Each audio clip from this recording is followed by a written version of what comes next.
पर स्वागत करता हूँ। अगर आपको लगता हो कि मैं किसी ग्लेशियर से होकर के गुज़र रहा हूँ, तो ऐसा है नहीं। कोई बर्फ़ का दरिया है, जिससे होकर के मैं जा रहा हूँ, तो ऐसा भी नहीं है। दरअसल मैं वहाँ हूँ, जिसको आप यमुना नदी कहते हैं और यह जो सफ़ेद चादर है, यमुना नदी के पानी के ऊपर झाग है और यह झाग अभी 1.5 से 2 फीट ऊँचा है, लेकिन धीरे-धीरे यह 5 से 6 फीट की ऊँचाई तक जा सकता है और मेरी आज की यह रिपोर्ट जो मैं आपको दिखाने जा रहा हूँ, ये उस सिलसिले की कड़ी है, जिसमें सबसे पहली रिपोर्ट आपने हमारे सहयोगी आदित्य की देखी थी, जब वो 5-6 फीट ऊँचे झाग से होकर के गुज़र रहे थे और उस तस्वीर ने सरकार की नींद उड़ाई थी, प्रशासन की चूलें हिलाई थीं और मीडिया के भीतर भी उसने हलचल पैदा की थी कि आखिर ये जगह कौन-सी है और वह जगह यमुना, यानी कि देश की राजधानी दिल्ली के किनारे से गुज़रती या बहती यमुना की थी। मैंने बचपन में आपने भी पढ़ी होगी माखनलाल चतुर्वेदी की कविता थी, काली तू रजनी भी काली, शासन की करनी भी काली, काली लहर कल्पना काली, मेरी काल कोठरी काली, काली टोपी कमली काली, मेरी लौह श्रृंखला काली। माखनलाल चतुर्वेदी की उस कविता को मैं यमुना के ऊपर ला करके रख दूं, तो काली तू सीरत भी काली, काली लहर असलियत काली, नीति काली, नीयत काली, तू यमुना अब झागों वाली। यमुना के ऊपर जो झाग है, मैं अपने सहयोगी सेतु से बोलूँगा कि आप ज़रा दिखाइएगा और यहाँ जब मैं बैठा हुआ तो बहुत तेज़ बदबू आ रही है। पानी के सड़ने की बदबू है, पेट्रोल और ग्रीस की बदबू है, मिली-जुली सी एक बदबू है जिसके ऊपर नाक रख पाना बहुत मुश्किल है, लेकिन चूँकि आपसे बात करना है, असलियत बतानी है, इसलिए यहाँ इस हालात में खड़ा होकर के रिपोर्टिंग करना लाज़मी है। यह मैंने ग्लव्स इसलिए पहना कि मैं आपको दिखा पाऊँ कि यह क्या है। यह देखिए, यह झाग, झाग के ऊपर यह जब जो कुछ भी आपको काला-काला दिख रहा है, ये ग्रीस है, पेट्रोल है और यहाँ की फैक्ट्री से जो निकला हुआ है केमिकल, उस केमिकल का नतीजा है। यानी कि यह ऐसी नदी हो गई है, जो पानी नहीं ढोती है बल्कि ज़हर ढो रही है। कालिंदी इस देश की पवित्र नदियों में से एक, पानी काला होने के चलते यमुना का नाम कालिंदी रखा गया, लेकिन आज की तारीख में अब पानी नहीं है, ज़हर है और कालिंदी ज़हरीली है। इस कालिंदी में जो स्नान करेगा, जो इसके पानी का पान करेगा, वो मारा जाएगा। यह कालिंदी के कारण नहीं है बल्कि इंसान के कारण है और 1370 किलोमीटर लंबी नदी जो प्रयागराज में जाकर के गंगा में मिल जाती है, संगम जिसको आप कहते हैं, उस 1370 किलोमीटर का लगभग 22 किलोमीटर का दायरा जो है, वो दिल्ली से गुज़रता है। अगर आप हिसाब लगाएँ तो 2% लंबाई भी यमुना की दिल्ली में नहीं है। लेकिन जो यमुना प्रदूषित होती है, 78% प्रदूषण वो दिल्ली से लेती है। अब आप समझिए कि अगर यमुना को कोई मार रहा है, यमुना अगर अपने मरने की मुनादी कर रही है, अगर ये नदी अब आगे चल नहीं पा रही है, लड़खड़ा रही है, सड़ान से भरी हुई है, जहरीली हो चुकी है, तो उसका कारण है दिल्ली। और दिल्ली में बार-बार यह ऐलान किया जाता रहा कि यमुना को ठीक कर लिया जाएगा, लेकिन यमुना कभी ठीक हो नहीं पाई। पिछले 10 वर्षों में 2017-18 से लेकर के 2021-22 जो 5 वर्षों का बजट था मेरे पास, वो 7,000 करोड़ का है। 7,000 करोड़ रुपए यमुना के ऊपर खर्च हुए, तो मेरे यहाँ आकर के खड़ा होने, सवाल करने, यमुना की जो असली तस्वीर है, उसको दिखाने की ज़रूरत क्यों है? यमुना के भीतर आप खड़ा होकर के आचमन नहीं कर सकते। ऐसी नदी जो इंसान के छूने के लायक नहीं रह गई, हमने इसको अछूत बना दिया, जो पवित्र नदियों में से थी, जिसमें एक बार स्नान करने के बाद लोग मानते थे कि उनको स्वर्ग की प्राप्ति होगी, उनके सारे पाप धुल जाएंगे। आज यहाँ अगर आप एक बार यमुना में नहा लें, तो आप अस्पताल चले जाएंगे। क्यों है? यमुना को बचाने की मुहिम लंबे समय से चलती रही है और बार-बार ये कहा जाता रहा कि यमुना को 2025 तक ठीक कर लिया जाएगा। एक रिपोर्ट मेरे पास है, आज चर्चा यहीं होगी, इसके बाहर मैं जाना नहीं चाहता हूँ। हालाँकि मैं सोच रहा था कि दिल्ली के तमाम हिस्सों में जो मेरे सहयोगी हैं, उनके पास भी चलूँगा और बताऊँगा कि दिल्ली की हवा अगर ज़हरीली हो गई है, तो उसके भीतर हमारी आपकी क्या भूमिका रही है, हम कितने जवाबदेह ज़िम्मेदार हैं। लेकिन मुझे लगता है कि यह बड़ी ज़िम्मेदारी है, यह बड़ा गुनाह है और इसके ऊपर सवाल करना और जिन लोगों के ऊपर जिम्मेदारियां बैठती हैं उन लोगों तक पहुंचना बहुत ज़रूरी है। 2021 की एक रिपोर्ट है। 2021 में अरविंद केजरीवाल की सरकार ने, यानी दिल्ली की सरकार ने, एक कमेटी बनाई यमुना को प्रदूषण से मुक्त करने के लिए। उस कमेटी के मुखिया के तौर पर दिल्ली जल बोर्ड के सीईओ को रखा गया और जो भी संबंधित विभाग होते हैं उन विभागों के प्रतिनिधियों को भी उसमें जोड़ा गया ताकि सही तरीके से काम हो। और इस बात का ऐलान किया गया कि 2025 तक यमुना को ठीक कर दिया जाएगा। फिर भी यमुना ठीक नहीं है तो क्यों? दो चीज़ें हैं, एक एसटीपी सीवेज ट्रीटमेंट प्लांट और एक है WTP. Sewage treatment plant Delhi में 40 कहे जाते हैं, बट जो वर्किंग में है वो 37 वर्किंग जो एसटीपीज है 37 काम कर रहे हैं। बट दिल्ली जल बोर्ड की आप खुद देखेंगे रिपोर्ट, उन्होंने खुद माना है कि वो जो 22 एसटीपी हैं वो अपने स्टैंडर्ड को फॉलो नहीं कर रहे हैं। जो उनकी क्वालिटी होनी चाहिए वो, जैसे बीओडी एक मानक होता है जिससे कि पानी की क्वालिटी, जैसे अगर आपका बीओडी 10 से नीचे होगा तो पानी की जो क्वालिटी बिल्कुल साफ और स्वच्छ दिखेगा, वो मिलेगा। और जो आपका मतलब 10 से अगर जो कम है आपकी पानी बीओडी का लेवल तो पानी क्वालिटी दिखेगी, और 10 से अगर ऊपर है तो पानी इस तरह जो आपका कालापन दिख रहा है उस तरह से दिखेगा। सबसे बड़ी समस्या ये होती है, दिल्ली की जो आम जनता है वो सरकारों से सवाल नहीं करती है। उनको क्या चाहिए? फ्री पानी चाहिए, फ्री बिजली दे दो, फ्री तरह तरह की स्कीमें दे दो। बट जो उनको जिनसे जीवन यापन होना है, जो ज़िंदगी की आगे लंबे सफ़र तक जो काम करेंगी, आपका निर्मल जल, शुद्ध हवा, हरा भरा पर्यावरण, ऐसी चीज़ दिल्ली वासियों को नहीं चाहिए। 22 एसटीपीज स्टैंडर्ड फॉलो नहीं करते हैं। हमारे सहयोगी आदित्य ने दिल्ली में एक एसटीपी यानी कि सीवर ट्रीटमेंट प्लांट, जो मोहल्लों से, अलग अलग हिस्सों से नाले का पानी, हमारे आपके घर से निकला हुआ पानी जो होता है वो जहाँ पहुँचता है वहाँ उसका ट्रीटमेंट होता है ताकि नदी में जाने से पहले वो पानी ठीक हो जाए। लेकिन वो एसटीपी चलता तो है, लेकिन पानी का ट्रीटमेंट कितना होता है इसकी असलियत मैं आपको दिखाता हूँ आदित्य की इस रिपोर्ट में। हमने कोशिश की है यमुना को साफ़ कराने की, और यमुना में जो कूड़ा कचरा जा रहा है, जो झाग बन रहे हैं, उसकी सच्चाई आपको दिखाने की। हमने आपको दिखाया किस तरह के झाग बन रहा है, हमने आपको दिखाया कि कहां से झाग बनने की शुरुआत हुई है, और आज हम आपको दिखा रहे हैं कैसे यमुना में गंदा पानी छोड़ा जाता है। जो नियम के खिलाफ है उसके काम किया जाता है। एसटीपी यानी सीवेज ट्रीटमेंट प्लांट के माध्यम से पानी छोड़ा जाना चाहिए, लेकिन सच्चाई कुछ और है। ये देखिए, ये है नाला, नाले में यहाँ ये पीछे एसटीपी प्लांट है, आप इधर देखेंगे इधर की तरफ तो ये एसटीपी प्लांट है, और यहाँ से पानी जो है छोड़ा जाता है और इधर की तरफ आता है ये, और ये पानी है जो साफ़ होना चाहिए, जो ट्रांसपेरेंट होना चाहिए, लेकिन स्थिति देखिए ये कैसी स्थिति है। ये काला पानी है। हम आपको डेमो तक दिखाएंगे। हमारे साथ अतुल हैं, यमुना पे काम करते हैं। अभी पानी निकालेंगे और पानी निकाल कर आपको दिखाएंगे और आपको सच्चाई बताएंगे कि रूल क्या है, सरकारी नियम है, वो नियम क्या है।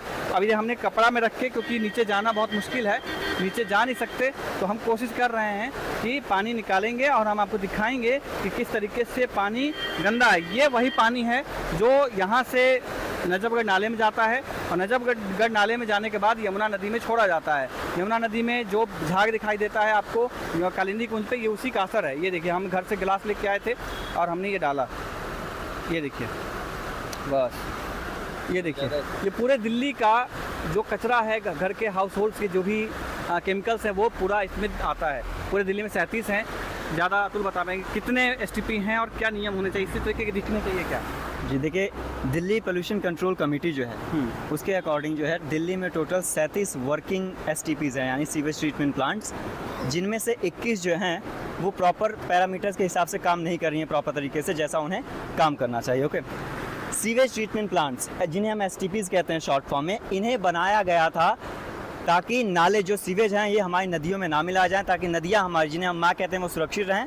और ये जो सीवेज हैं इन्हें सीवेज ट्रीटमेंट प्लांट से ट्रीट करके प्रॉपर तरीके से, ईमानदारी से उन्हें दोबारा से नदियों में। एक बात बताइए, कैसे होता है जब एसटीपी से निकल जाता है तो किस तरह का पानी हो जाए? ऐसा ही पानी होता है क्या? अगर मैं आपको सीवेज, कोई भी सीवेज ट्रीटमेंट प्लांट जो प्रॉपर ईमानदारी से काम कर रहा है और उसके आउटलेट से मैं पानी निकालूँ ट्रीटेड, और आपको मैं ग्लास में दे दूँ, तो आपको पता ही नहीं चलेगा, आप डिफ्रेंशिएट नहीं कर पाएंगे कि ये उत्तराखंड के किसी नदी का पानी इतना साफ या नाले का पानी एसटीपी से ट्रीट करके दिया गया है। लेकिन कंडीशन ये है कि उन्हें ईमानदारी से काम करना पड़े। इस तरीके से करप्ट होकर काम करेंगे तब तो ऐसा ही पानी निकलेगा, और एकदम साफ पानी जब जाएगा नदी में तो नदी भी बेहतर बनती है। और फिर यही पानी जो है, हम ज़्यादा लंबा इस वीडियो को नहीं करेंगे क्योंकि सोशल मीडिया पे डालेंगे, तो यही पानी जो है ये जा करके मिलता है यमुना में, और यमुना में झाग दिखाई देता है। झाग यहाँ पर भी दिखाई दे रहा है, और यही पानी आपसे जानेंगे कि झाग जिस तरीके से बनता है, तो यमुना कितने 37 बता रहे हैं, तो उनके 37 हैं एचटीपी प्लांट्स हैं, जिसमें 70% से ज़्यादा जो एचटीपीज है वो काम ही नहीं कर रहे हैं। 70%। हाँ, आपको आंकड़े में दिखाता हूँ, जो इन्हीं की जो रिपोर्ट्स होती है, जो इनको मिलता क्या है, मैं आप एक बार बोलूँगा, एक बार दिखाएंगे। जो इनलेट है, जो पीएच का मात्रा होनी चाहिए, जो टीएसएस होना चाहिए, जो इनको इनलेट में मिलता है, जो ये रिसीव करते हैं वो 272 करते हैं, बट और इनके कहने के अनुसार जो आउटपुट है इनका 31 है, बट वो कहीं दिखता नहीं है धरातल पर। धरातल पर जो सच्चाई होती है वो दूर दूर तक दिखाई नहीं देती है। बीओडी जो लेवल है, बीओडी लेवल जो ये इन्हीं के अनुसार जो इन्हें मिल रहा है 175, और आंकड़े ये बता रहे हैं कि 170, लेकिन सच्चाई देखिए, ये ऑलरेडी पॉल्यूटेड है, बता रहे तस्वीर हैं। साफ दिखा रहे हैं कि ये सारे आंकड़े जो हैं वो झूठे हैं। जो कागजी पेपर में जो भी चीज़ें लिखी गई वो सारे आंकड़े झूठे हैं। सच्चाई ये जो दिखाई दे रहा है आपको, झाग जो निकलता हुआ, और यही फिर यमुना में जाके मिलता है। सच्चाई, रियलिटी ये है, और ये आपको जानना जरूरी था, इसलिए हमने आपको दिखाया है, ताकि आप सच्चाई जान पाएँ। इस तरह की तमाम हम अपडेट्स आपके लिए लेते आएंगे, लेकर के आते रहेंगे, आप हमारे साथ बने रहिएगा। आदित्य की रिपोर्ट आपको ये बताती है कि एसटीपी यानी कि सीवर ट्रीटमेंट प्लांट, नाले से आए हुए पानी को ट्रीट करने वाला प्लांट चल तो रहा है, लेकिन काम नहीं कर रहा है। अब मैंने आदित्य को अपने साथ जोड़ लिया है ताकि आदित्य बता पाएँ कि उन्होंने क्या पाया। आदित्य, क्या कारण है कि प्लांट चल रहा है और आपने दिखाया है कि पानी ट्रीट नहीं हो रहा है? जी सर, मैं बात बताना चाहता हूँ। वहाँ पे जिस तरह की स्थिति है कि आप जब खड़े होते हैं तो जो सेम नाला, जिस तरीके से नाले से पानी आता है और एसटीपी के थ्रू आकर के साफ़ होना चाहिए, वो कंपेयर भी मैं दिखाऊंगा दर्शकों के, जिस तरीके से साफ़ पानी होना चाहिए उस तरीके का ना होकर के बहुत ही ख़राब होता है। आप वहाँ खड़े होंगे तो खड़े होने के बाद आपको बदबू जो है वो आपको समझ में आएगी चीज़ की, किस तरीके से वो भयानक वो एक जो बदबू आती है, और एक बेहोशी टाइप का 10-15 मिनट आप खड़े हो जाएंगे तो आपको बेहोशी सा महसूस होने लग जाएगा। मेरे साथ कुछ वॉलंटियर्स भी वहाँ खड़े थे, सबकी स्थिति वही थी। और हाँ, यहाँ भी सेम वही स्मेल है। गाड़ी चल रही हो तो धुएं से जो गंध आती है, यहाँ की स्मेल भी आप देख रहे हैं कि कमोबेश वैसी ही है, जैसे पेट्रोल से कोई गंध आती है वैसी गंध है ये। 37 एसटीपी के आप समझिए कि पानी उसमें गंदा जा रहा है, पूरे दिल्ली का जितने हाउस होल्ड्स है उसमें नियम के अनुसार उस पानी को ट्रीटमेंट के बाद उसको रीयूज किया जाना चाहिए। जैसे टॉयलेट हम जो पानी आता है उसको बागवानी में इस्तेमाल किया जाना चाहिए। फायर ब्रिगेड की गाड़ियाँ जो हैं जहाँ पे आग बुझाने का काम आता है वहाँ पे होना चाहिए। और इस तरीके की तमाम जो चीज़ें हैं, जैसे अभी पॉल्यूशन का समय है और जो स्प्रिंकल्स लगाए जाते हैं तो स्प्रिंकल्स में वो पानी इस्तेमाल होना चाहिए। और वो पानी में जो पानी छिड़काव, पार्क्स में जो पानी इस्तेमाल किया जाता है वो पानी भी वहाँ से लाया जा सकता है। लेकिन जब आप ये देखेंगे पूरा पानी ये नजफगढ़ नाला जो साहिबी नदी किसी समय में हुआ करता था, साहिबी नदी से सीधा नाले में आकर के वो अब आपको सिग्नेचर ब्रिज से दिखाई देता है। वो अंतर आपको साफ दिखाई देगा कि दाहिने साइड से जो यमुना नदी है वो मटमैला आ रही है। मटमैला साफ पानी माना जाता है नदियों के लिए, क्योंकि नदी बहती है तो मिट्टी का घोल बनता चला जाता है। और जब आप साहिबी नदी वाले यानी कि नजफगढ़ नाला वाला देखेंगे तो आपको ब्लैक जो टार की तरह एकदम गाढ़ा पानी, जिसमें बदबू आ रही है, जिसमें डेड बॉडीज आपको मिल जाएगी, फूल पत्ती दुनिया भर की गंदगी आपको उसमें दिखाई दे जाता है। एसटीपी का नियम है कि ट्रीटमेंट के बाद उसको रीयूज कीजिए, लेकिन वो पानी साक्षात यमुना नदी में मिलाया जा रहा है। 2017 में सुप्रीम कोर्ट ने यमुना और गंगा नदी को ह्यूमन एंटिटी का दर्जा दिया हुआ है, यानी कि उसके साथ आप किसी तरीके से बदतमीजी करते हैं तो मानव के लिए जिस तरीके से आपके ऊपर में मुकदमा दर्ज होगा, या मानव के ऊपर जिस तरीके से सजा का प्रावधान है, वैसे ही यमुना नदी और गंगा के लिए भी साथ ऐसा होता है। और गंगा जी, यमुना जी, परंपरा से हम यही कहते आए हैं, सरयू जी, नदियों को हमने माता की श्रेणी में रखा है। कोर्ट ने कहा कि इंसान तो कम से कम मान लो, माता ना मानो तो, लेकिन हम इंसान भी नहीं मानते हैं। यह झाग धीरे धीरे बढ़ता जा रहा है। तो मैं आपको दिखाना चाहता हूँ, जो लोग अब छठ के लिए आएंगे, 4 दिनों के बाद छठ के लोग घाट पर आ जाएंगे, जितने व्रती हैं। उसके बाद वो परना, खरना, पहला अर्ध है, दूसरा अर्ध है। तो 4 दिनों का जो व्रत है वो दिल्ली एनसीआर में हर तीसरा आदमी पूर्वांचल का है, यानी कि वो व्रती है।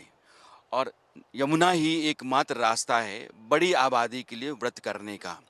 और यहीं घाट पर वो आएंगे, यहीं व्रत करेंगे, यहीं मनोकामना अपनी पूरी करने की उम्मीद करेंगे, यहीं सूर्य को अर्घ देंगे, यहीं छठी मैया से अपनी हर कामना पूरी हो इसकी प्रार्थना करेंगे। लेकिन उनको पता नहीं है कि जिस नदी में खड़ा होकर के वो अर्घ देंगे, वो नदी उनको खा जाएगी। जैसे ही पल्ला से यमुना की एंट्री होती है दिल्ली में, आप जस्ट दिल्ली से पहले का सीन देखेंगे तो जो वहाँ की जो यमुना है वो लगती है कि हाँ कि सच में एक नदी है। वहाँ पे नदी का अस्तित्व पता लगता है कि नदी है। जैसे जैसे दिल्ली में आगे बढ़ती रहती है यमुना, उसी तरह से ये प्रदूषण जो है दिल्ली में यमुना का, वो मिलना शुरू हो जाता है। स्थिति तब बद से बदतर हो जाती है। ये हम जहाँ खड़े हुए हैं, ये दिल्ली का आखिरी घाट है, कालिंदी कुंज घाट, और इसकी स्थिति यहाँ पे इतनी बुरी जा चुकी है कि हम लोग फीकल कैलिफॉर्म नाम का एक बैक्टीरिया होता है जो पर ml 100 ml में जो एम्पियन है इसका, जहाँ हम खड़े हैं, ये 35 लाख है। एक फिकल कैलिफॉर्म होता है। फिकल कैलिफॉर्म बैक्टीरिया है। हमारी आपकी सेहत के लिए पानी जो इस्तेमाल होता है उसमें उसको कितना होना चाहिए उसका एक पैमाना होता है, और जो सेफ़ है वो 500 से लेकर के 2500 है, यानी कि डिज़ायरेबल 500 और 2500। तो फिकल फॉर्म को हम मापते हैं एमपीएन में, पर 100 मिलीलीटर एमपीएन कितना होना चाहिए, तो वो 500 से लेकर के 2500 ठीक है। लेकिन जहाँ पल्ला है, जिस जगह पर मैंने कहा था कि वज़ीराबाद में यमुना दिल्ली के भीतर दाखिल होती हैं और यहाँ ओखला बराज पे बाहर निकलती हैं, तो उस वज़ीराबाद पर यह जो आंकड़ा है वो है 1600, यानी कि 500 डिज़ायरेबल है लेकिन 1600 है, 3 गुना ज़्यादा खतरनाक है। और 22 किलोमीटर का सफ़र पूरा करके जब यमुना दिल्ली से बाहर निकलती है और उत्तर प्रदेश में आगे बढ़ती है, तो यहाँ जो फिकल कैलिफॉर्म है वो हो जाता है 49 लाख। अब आदित्य मेरे साथ हैं। एक एसटीपी हमने देखा आदित्य की रिपोर्ट में दिल्ली में कि एसटीपी चलने को चल रहा है लेकिन पानी पर कोई असर नहीं है, पानी सड़ा ही सड़ा है। उत्तर प्रदेश में एक एसटीपी की रिपोर्ट आदित्य की है, वो मैं पहले आपको दिखाना चाहता हूँ, फिर मैं आदित्य से बात करना चाहता हूँ। यूपी से जब हमारे आपके घर के नाले का पानी पहुँचता है और वो ट्रीटमेंट प्लांट को जाता है, फिर प्लांट से बाहर निकलता है, तो वो पानी कैसा है। इंडिया न्यूज़ ने यमुना को साफ करने की मुहिम चलाई है। हमने इस क्रम में आपको दिल्ली के एसटीपी प्लांट का दृश्य दिखाया, जहां पर एसटीपी से पानी जब ट्रीटमेंट होकर निकलता है तो कितना गंदा और कितना बदबूदार होता है। वहां पे आप खड़े नहीं हो सकते। लेकिन एसटीपी क्या ऐसे काम करता है? नहीं, एसटीपी ऐसे काम करता है जैसा मैं आपको अब दिखाऊंगा। मैं मौजूद हूँ अभी नोएडा के सेक्टर 54 स्थित एसटीपी प्लांट पे, और ये देखेंगे ये जो धारा आपको बहती हुई दिखाई दे रही है, ये पानी है जो पूरे नोएडा शहर को, जो हाउस होल्ड जितने वहाँ पे मौजूद हैं, सबके वेस्ट पानी जो होता है, चाहे सीवर का हो या टॉयलेट या बाथरूम का जो पानी होता है, जो फॉस्फेट और नाइट्रेट होता है, क्योंकि उससे भी कपड़े धोए जाते हैं, उसका ये पानी है। और ये देखिए ट्रीटमेंट के बाद में ये कितना साफ़ है। मैं आपको सबूत दिखाऊंगा कि कितना ये साफ़ पानी है, और आपको हाथ से लेकर के दिखाऊंगा। जो मैंने आपको दिल्ली का एसटीपी प्लांट का पानी दिखाया था वो कितना गंदा था, कितना पानी वो आप वहाँ पे आपने साक्षात देखा। लेकिन मैं आपको यहाँ के इस पानी दिखाता हूँ। मैं ये देखिए, मैं अंदर आप खड़ा हूँ बहुत नॉर्मल तरीके से, किसी तरीके से कोई दिक्कत नहीं है, कोई बदबू नहीं है। अब ये देखिए, मैं आपको पानी भर के दिखाता हूँ कितना ट्रांसपेरेंट है। ये देखिए, ये आप देखेंगे ये पानी ट्रांसपेरेंट पानी है।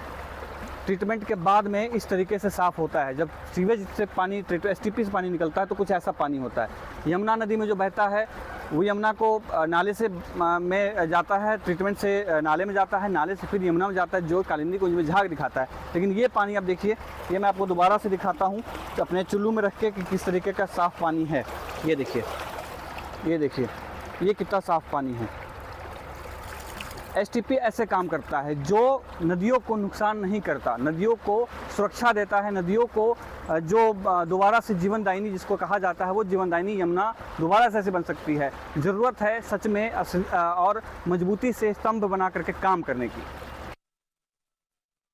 आदित्य बहुत लंबे समय से यमुना के किनारे किनारे की जो बस्तियां हैं उन बस्तियों के भीतर जाते रहे हैं, रिपोर्ट फाइल करते रहे हैं। इनको अंदाज़ा है कि इसी यमुना के पानी से, क्योंकि पानी दिल्ली में सप्लाई जो आपके घरों में होता है उसमें एक स्रोत यमुना भी है। तो जो वाटर ट्रीटमेंट प्लांट्स हैं उन प्लांट्स के ज़रिए पानी को ट्रीट किया जाता है, फिर आपके घर में इस्तेमाल के लिए भेजा जाता है। लेकिन यह पानी चूँकि नदी जहरीली है तो जाहिर है चाहे जितना ट्रीटमेंट होता हो, पानी का असर आपकी ज़िंदगी पर होगा। और यहाँ जो ग्राउंड वाटर है, यही यमुना का पानी भी नीचे नीचे रिस करके ग्राउंड वाटर के तौर पर बना रहता होगा। तो उसके चलते भी यहाँ के लोगों में बीमारियाँ बढ़ रही हैं। इसलिए आदित्य सुनिए कि यमुना के किनारे किनारे जो बस्तियां हैं वहाँ क्या कुछ हो रहा है। एक तरीके से कहर बरप रहा है। आदित्य जी सर, मैं आपको एक गांव जो इंडियन न्यूज़ ने पहले कवर किया हुआ था, कि मोमनाथल एक गांव पड़ता है। मोमनाथल हिंडन नदी और यमुना नदी के ठीक बीचों बीच है। त्रिकोणीय समिति ऐसे करके बनाता है, एक तरफ हिंडन आ रहा है, एक तरफ यमुना आ रही है और बीच में वो गांव मोमनाथल। उस गांव की स्थिति जो है, हर घर में अगर एक घर में 7 परिवार के लोग हैं तो सातों के पेट में पथरी है और पेट में पथरी ऑपरेशन हुआ है। उसमें 17 साल की लड़कियां हैं, 17 साल के बच्चे, 16 साल के बच्चे जो हैं उनके हैं, महिलाएं जिनके यूटेरस हटा दिए गए हैं, 28 साल की लड़की महिलाएं हैं जिनके बच्चे भी नहीं हुए, कई ऐसे महिलाएं हैं। मोमनाथल एक गांव ऐसा है जो सबके नज़र में आ गया, या हमने उसको दुनिया के सामने लाया, हमने खोजा तो हमने दिखाया। लेकिन और भी ऐसे गाँव हैं स्थिति जाओ जो यमुना नदी के किनारे किनारे हैं। जैसे आप शहरों में जो बाल गंजापन की एक जो बीमारी आ रही है, उस वो भी एक जो पानी की दिक्कत की वजह से ही हो रही है। साथ ही ऊंचा अमीरपुर गांव है, एनटीपीसी दादरी के क्षेत्र में आता है। उस गांव में हर घर में एक आदमी कैंसर पेशेंट है और एक आदमी की मौत हो चुकी है। अब ऐसा समय आ चुका है मोमनाथल गांव में कि जो एनटीपीसी दादरी के सब जगह पे जो पानी खराब होने की वजह से वहाँ पे जो स्थिति है, सेम स्थिति मोमनाथल गांव में है। मोमनाथल में अभी मौत नहीं हुई है लोगों की, क्योंकि वो इनिशियल स्टेज में है। जैसे लोगों की जो बीमारी हो रही है वो पथरी की बीमारी हो रही है, या सिस्ट की, महिलाओं की यूटेरस में सिस्ट की दिक्कत आ रही है जिसके बाद यूटेरस हटाना पड़ रहा है। लेकिन आने वाले कुछ समय में मैं ये गारंटी के साथ कह सकता हूँ, अगर सरकार ने या स्थानीय प्रशासन ने या स्वास्थ्य विभाग है, उन्होंने नहीं किया ठीक से काम उस पर, तो मोमनाथल में मरघट बनने से कोई नहीं रोक सकता, ऐसी स्थिति है। अच्छा, ये बराबर जो शासन के लोग हैं ये कहते हैं कि आरोप प्रत्यारोप की बात होती है, जिसमें वो कहते हैं कि हरियाणा पानी खराब छोड़ रहा है, उत्तर प्रदेश की वजह से पानी खराब हो रहा है। अब देखिए, नदी ऊपर से नीचे की तरफ आती है। जब हम जियोग्राफिकल देखते हैं तो यमुनोत्री से निकलती है, यमुनोत्री से निकलते हुए उत्तर प्रदेश की तरफ बढ़ती है, इलाहाबाद जहाँ पर संगम है वहाँ मिलती है।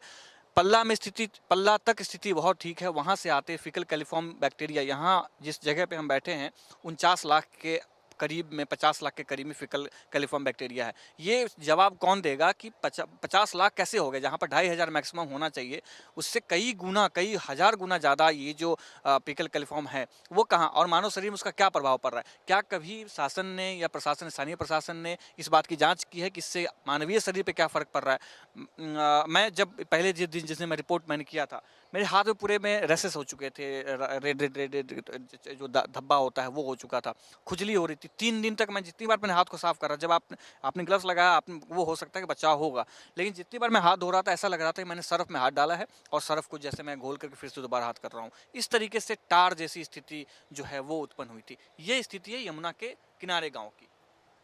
ये आदित्य जो कह रहे हैं, ये एक दूसरी खतरनाक बात है कि यमुना तो ख़त्म हो ही रही है, यमुना तो जहर हो ही गई है, लेकिन यमुना के कारण जो यमुना किनारे किनारे की बस्तियां हैं, उन बस्तियों में जो लोग बीमार हो रहे हैं, बड़ी तादाद में खतरनाक बीमारियों के शिकार हो रहे हैं, उन लोगों की ज़िंदगी पे ख़तरा भी इसी यमुना के कारण मंडरा रहा है। और यमुना की जो स्थिति जिन कारणों से है, जवाबदेहियाँ वहाँ ठहरती हैं। इसलिए सिर्फ यह नहीं है कि हज़ारों हज़ार करोड़ रुपए खर्च करने के बाद एक नदी को नहीं बचाया जा रहा है, और दिल्ली के भीतर ही इतना प्रदूषित क्यों हो जाती है कि यह मरने को उतारू हो जाती है, या मरने की स्थिति में आ जाती है। जाहिर है दिल्ली की सरकार को, दिल्ली के प्रशासन को, दिल्ली की व्यवस्था को सोचना पड़ेगा। अरविंद केजरीवाल ने पता नहीं कितनी बार यह बात कही होगी कि यमुना के सफाई के लिए एक बड़ी योजना बनाई गई है, यमुना किनारे आरती की शुरुआत की गई, यमुना को लेकर के बहुत बड़े बड़े वायदे किए गए, और यमुना की जितनी भी योजनाएं रहीं, दरअसल वो कभी ज़मीन पर उतरी नहीं उतरी हमें नहीं पता है, लेकिन उन योजनाओं का असर यमुना के ऊपर तो नहीं दिखा। यह अपने आप में एक बड़ी सच्चाई है, और यह नदी को बचाने की जद्दोजहद नहीं है, यह एक पूरी संस्कृति को बचाने की लड़ाई है, एक राष्ट्र की पहचान के एक बड़े अंश को बचाने का युद्ध है। यमुना के किनारे किनारे जो बस्तियां हैं, उन बस्तियों में जीवन पर जो खतरा मंडरा रहा है, वह भी अपने आप में एक बड़ा सवाल है। ये जो 2-2.5 फीट ऊंचा झाग आ गया है, मैं चाहता हूं कि मैं आपको एक बार फिर से उठा करके दिखाऊं। ये देखिए, ये कितना काला है, और अगर मैं इसको चाहता हूं कि बताऊं कि है कैसा, देख रहे हैं ना आप, ये ऐसे हो गया। और इसका स्मेल तो वैसे भी मुझे अभी तक यहाँ से आ रहा है कि जैसे पेट्रोल मोबिल ऑयल होता है ना, उस तरह का है, ग्रीस की तरह। और ये है यमुना का सच। इससे ज़्यादा ख़तरनाक स्थिति किसी नदी की नहीं हो सकती है और इससे ज़्यादा चिंताजनक बात कोई नहीं हो सकती है कि एक पौराणिक नदी, एक नदी जिससे हमारे इतिहास पुराण भरे पड़े हैं, जिसकी गौरव गाथाएं लोगों ने पता नहीं कितनी लिखी हैं, आज वो सांस गिन रही है, बीमार है और इतनी बीमार है कि इसके पानी में इंसान अगर खड़ा हो जाए तो वो जोखिम में आ सकता है। गंगे च यमुने चैव गोदावरी सरस्वती नर्मदे सिंधु कावेरी जलेस्मिन् सन्निधिं कुरु। तो गंगे च यमुने चैव, तो भारत की जो पवित्र नदियां हैं उन नदियों में यमुना का उल्लेख होता है। लेकिन पवित्रता की बात तो छोड़ दीजिए, यह बस नदी भर रह जाए और इंसान इसका पानी लेकर के अपने तर हो जाने का एहसास अपने भीतर भर पाए कि यमुना का पानी हमने छू लिया, हमारे पाप कट गए, हम पाप मुक्त हो गए, हमें स्वर्ग मिल जाएगा।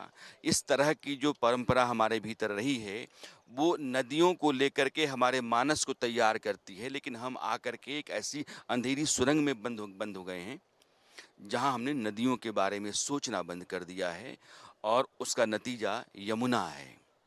दिल्ली की सरकार के ऊपर यमुना अपने आप में एक गंभीर सवाल है और इस सवाल का जवाब दिल्ली की सरकार को गंभीरता से तलाशना चाहिए। और यमुना जिस दिन भी साफ सुथरी हो जाएगी, निर्मल कलकल हो जाएगी, दिल्ली की सरकार की सबसे बड़ी जीत और